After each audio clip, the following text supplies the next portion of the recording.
Bom dia, Vietnã. Meu nome é Matheus505. Eu ia pescar, mas aí eu lembrei que eu tenho que gravar um vídeo. Você lembra da colheita feliz? Joguinho do Orkut e Facebook? Quero que vocês imaginem o seguinte. Você tá lá jogando e quer plantar batata. Só que ao invés de plantar com alguns cliques, você planta com o seu cartão de crédito. Só que esse dinheiro que você usar para plantar essa batata virtual vai ser usado para plantar uma batata na vida real, por um fazendeiro real. E aí vocês dividem os lucros da venda dessa batata. Você não estaria só jogando um joguinho online, mas fazendo um investimento. E ainda de quebra, ajudando um fazendeiro local. Essas eram as promessas que o jogo Shift Bank fazia. Mas eram as promessas que ele estranhamente cumpria. As pessoas realmente ganhavam dinheiro com ele. Produtos com o logo de suas fazendas eram vendidos. O governo passou a apoiar o jogo. Ele se tornou um fenômeno, mudando a vida de milhares de pessoas. E em menos de 2 anos, o app, criado na Turquia, já estava se expandindo para o resto da Europa e para a América do Sul. Só que aí os cidadãos turcos cometeram um erro terrível. Procuraram um problema. E uma das leis de Newton é que quem procura acha. E nisso eles encontraram um pequeno detalhe que comprometia todo o projeto. O detalhe de que as fazendas do Shift Bank não eram turcas, e sim egípcias. Porque isso aqui era esquema de pirâmide. Da noite pro dia, a maior esperança dessas pessoas de viver uma vida melhor se tornou seu maior pesadelo. Pessoas investiram todas suas economias nas vaquinhas virtuais do jogo. Algumas caíram no segundo maior golpe do mundo, que é pegar empréstimo com um banco. Investir o dinheiro no joguinho. Pra gente ouvindo essa história agora, parece óbvio que era golpe. Mas esse é o problema com o esquema de pirâmide. É sempre muito fácil identificar quando você tá de fora, quando o escândalo já aconteceu. Mas ali na hora, no meio do oba-oba, é difícil perceber. Ainda mais quando você pega todo o contexto do que aconteceu aqui. Era 2016. O nome do aplicativo dava a entender que ele era um banco de verdade. No começo as pessoas realmente recebiam dinheiro. O proprietário mentiu o lucro do aplicativo para parecer que era maior do que realmente era. Fazendas de fachada foram criadas. Políticos apoiaram o projeto. Artistas famosos participavam dos comerciais, igual hoje em dia com o Tigrinho. E talvez o maior defeito do ser humano: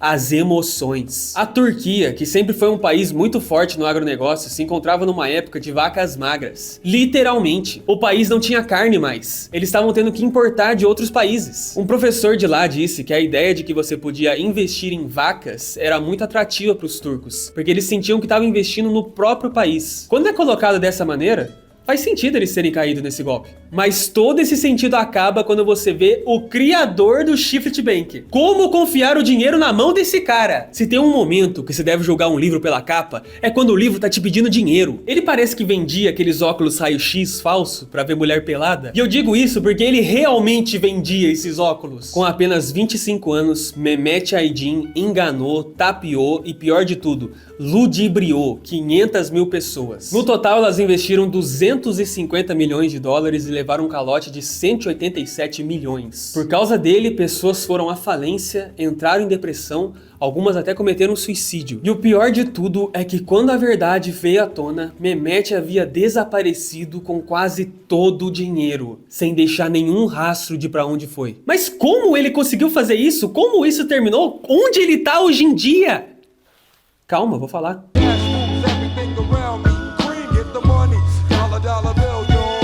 Uma coisa que foi normalizada nas nossas vidas são os gachas. Pra quem não sabe, gacha é tipo loot box, mas ao invés de comprar itens aleatórios com dinheiro, você compra itens aleatórios com cristais de Galatiel. Mas o patrocinador de hoje, Duet Night Abyss, é o completo oposto disso. Ele é um híbrido de ação RPG que literalmente acabou de lançar grátis pra PC e mobile. Assim, eles iam ser um gacha em certo momento, mas pouco antes do lançamento decidiram ser completamente diferentes. Agora você pode desbloquear todo o personagem e arma de graça só com a sua gameplay, enquanto coleta fragmentos e plantas. O foco das microtransações agora são apenas os cosméticos. Eles também não têm mais o sistema de estamina. A ideia é ser um jogo de longo prazo, que você pode jogar por quantas horas quiser, sem nenhum efeito negativo na sua carteira. O jogo é bem legal, o combate e a movimentação dos personagens são bastante fluidos e com um ritmo muito bom, se concentrando em movimentos de alta mobilidade, onde você alterna entre corpo a corpo e longo alcance, criando uma mecânica de combate bem satisfatória. Tem vários modos diferentes, incluindo o modo história, com 2 personagens, cada um com sua própria perspectiva. Também tem o modo online, para se juntar a amigos ou jogadores aleatórios, para completar dungeons, fazer um churrasco, ver seus personagens, tirar foto juntos e até dormir. Link na descrição e no comentário fixado. Baixe agora para desbloquear 7 personagens grátis no evento de lançamento.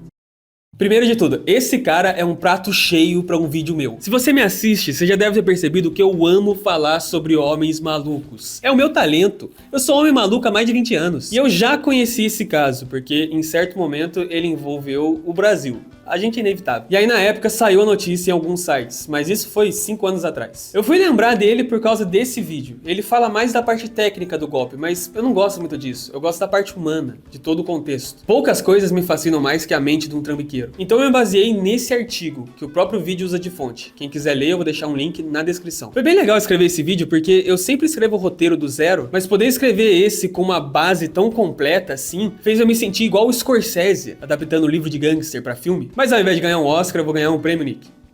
De uma tilápia. Anos antes de se tornar a pessoa mais odiada da Turquia, e com mais odiada eu quero dizer mais odiada mesmo, escreveram um livro sobre ele e o nome era Banco do Gordinho. O quanto você tem que odiar alguém pra escrever uma biografia dele com esse nome? A do PC Siqueira chama PC Está Morto. Mehmet Aydin era apenas um jovem ambicioso que trabalhava lavando pratos. Filho de fazendeiros, ele largou os estudos bem cedo pra tentar seguir seu sonho no mundo do rap. Mas a carreira de rapper dele acabou bem cedo por causa das drogas. As drogas das rimas dele, ele era horrível.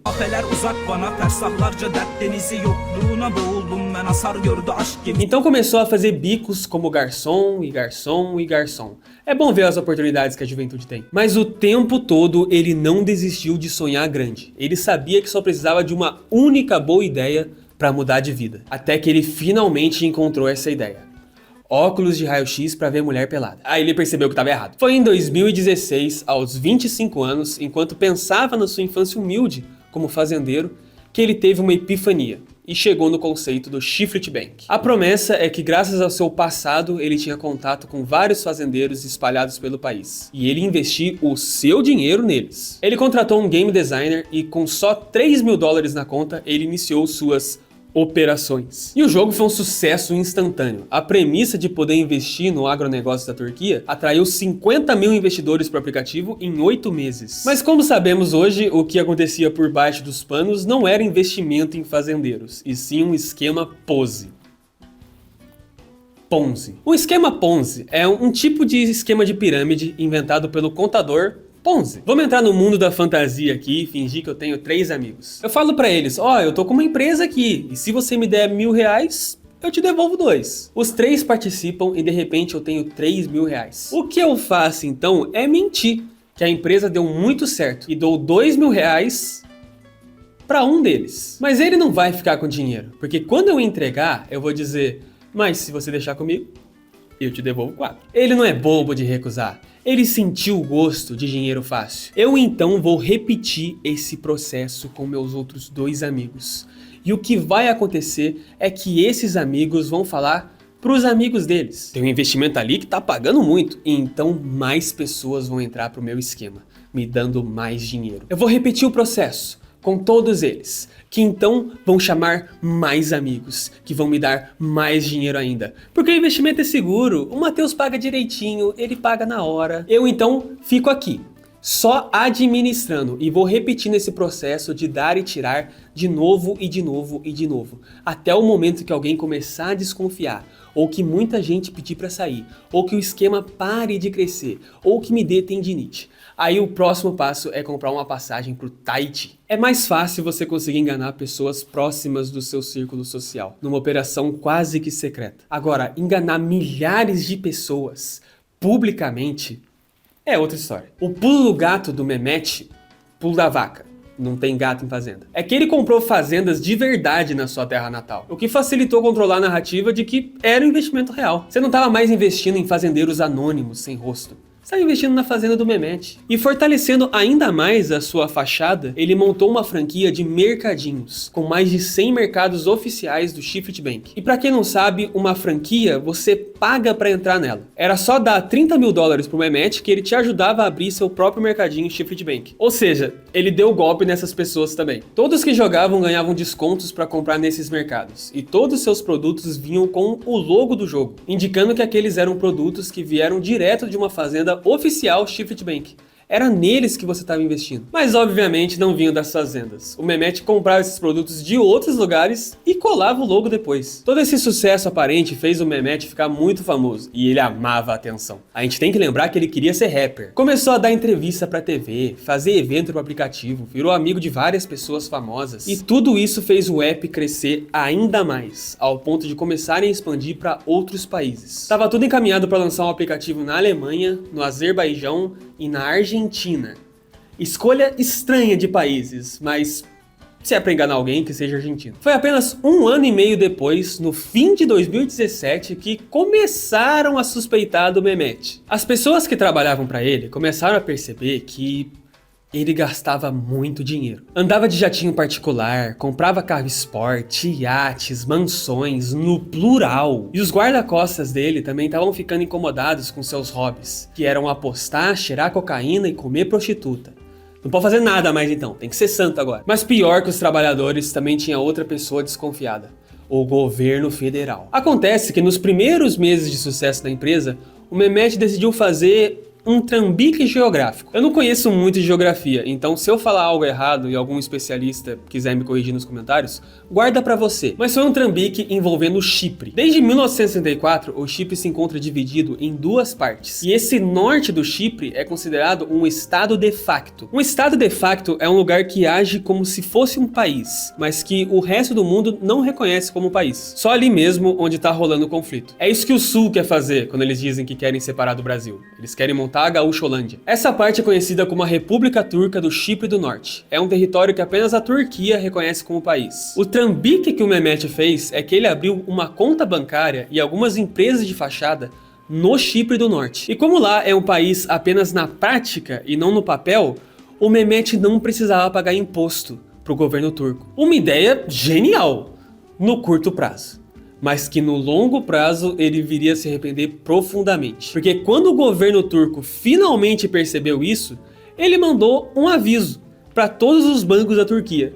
E o aviso dizia: tem caroço nesse angu. Os bancos de todo o país passaram a se recusar a trabalhar com o Mehmet enquanto essa história não fosse tirada a limpo. Só que se tirasse a limpo, aí que não ia querer trabalhar com ele mesmo. Sabe, porque ele era bandido? Ficou ruim pra ele. Mehmet então ficou fugindo da raia o máximo que conseguia. E como consequência de nenhum banco querer trabalhar com ele naquele período, ele não conseguia pagar ninguém mais. Então parou de pagar os investidores do aplicativo e os franqueados dos mercadinhos. Isso só aumentou ainda mais o alerta do governo, que passou a acelerar as investigações. O Chiflit Bank ficou em choque e decidiram parar de aceitar novos usuários antes que tudo ficasse completamente fora de controle. É então que em março de 2018 a investigação se conclui. E a decisão é bem simples: prende esse vagabundo. Só que já era tarde demais. Assim que os bancos anunciaram suas suspeitas, o Mehmet tinha completa noção de que o golpe chegou no fim. Enquanto o governo perdia seu tempo investigando, ele arquitetava sua fuga do país, juntando todo o dinheiro que conseguia e encontrando o lugar mais recluso possível para viver. Foi assim que da noite pro dia, Mehmet simplesmente desapareceu com 80 milhões de dólares em dinheiro vivo, sem deixar nenhum rastro. Foi um golpe de gênio e uma fuga de mestre. Ele podia estar em qualquer lugar do planeta, mas ninguém tinha nenhuma fração de pista. Qualquer tipo de esforço para encontrá-lo seria em vão, porque Mehmet agora era um fantasma. Só que ele era um fantasma com uma Ferrari branca. E quando você pilota uma Ferrari em alta velocidade num país como o Uruguai, as pessoas vão gravar vídeos. E se você for foragido, alguém vai te reconhecer. Assim que saiu na TV turca que o Mehmet estava no Uruguai, ele cagou nas calças. Imediatamente correu pro celular, gravou um vídeo e enviou pra TV dizendo que não deu golpe em ninguém. E que ele estava no Uruguai se preparando pra provar sua inocência e pra trabalhar, pra conseguir o dinheiro pra pagar todo mundo que ele tava devendo. Essa desculpa cola quando sou eu devendo R$2.000 no bar do Bola. Não quando você está devendo 180 milhões de dólares pra Turquia. Na teoria, ele podia só não ter reagido quando viu a notícia. Ele podia só ter se escondido melhor. Mas acontece que o sistema judiciário da Turquia é punk. Fazendo a pesquisa pro vídeo, eu li um especialista dizendo que na Turquia você é culpado até que se prove o contrário. E pra gravar, lembra que eu disse que ele era a pessoa mais odiada do país? Então, não era exagero. Porque não era só pelo golpe que estavam bravos com ele, era pela esperança que ele tinha dado de revitalizar o agronegócio. E ele teve um pequeno gostinho desse ódio quando viu as pessoas que trabalhavam para ele também sendo presas e sendo tratadas igual cachorro no canil, palavras delas. Largaram elas numa cela pequena com 50 pessoas e sabe o pior? A maioria era inocente, elas foram soltas logo depois. Por isso ele se cagou todo quando descobriram onde ele estava. Se trataram assim os CLTs dele, imagina como ia tratar ele. Mehmet continuou escondido no Uruguai por mais um tempo, até que ele viu, e isso é sensacional, um pôster de procurado num poste do Uruguai com o rosto dele e uma recompensa de 350 mil dólares. E o pior, vivo ou morto. Com a Turquia não se brinca. Nisso, em 2020, ele fugiu do Uruguai e começou a se esconder aqui no Brasil, na pandemia. Será que ele tomou cloroquina? Ele ficou um ano escondido até que uma agência de detetives particulares, puta que pariu, disse que sabiam onde ele estava e teriam avisado a Interpol e as autoridades locais. Em menos de 24 horas desse anúncio, o Mehmet se entregou no consulado da Turquia em São Paulo. E ninguém sabe dizer se os detetives realmente sabiam onde ele estava ou se só jogaram verde. Se foi isso, pelo amor de Deus! O julgamento do Mehmet durou 4 anos. Em sua defesa, ele disse que não queria ter fraudado ninguém e que as culpas eram das más influências. Essa desculpa só cola se você tem 12 anos. Ele foi condenado por crime organizado, fraude agravada, lavagem de dinheiro e por ter colocado Bank no nome do jogo, o que dava a entender que o aplicativo era um banco, assim induzindo as pessoas ao erro. Em sua defesa, ele disse que era um banco de sentar.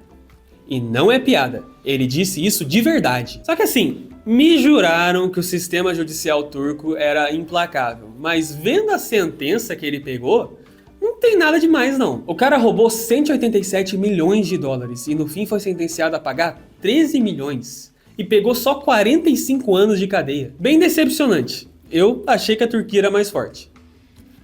Aí eu percebi que eu li errado.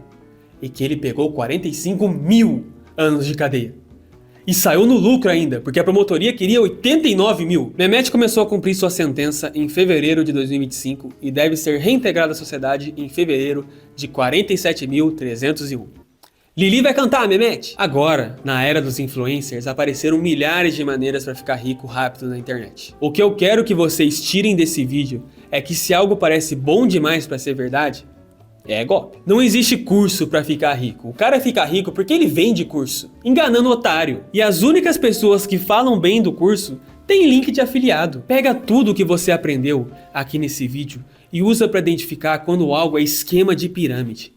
E aí você só entra se estiver bem no comecinho, que é quando eles pagam de verdade.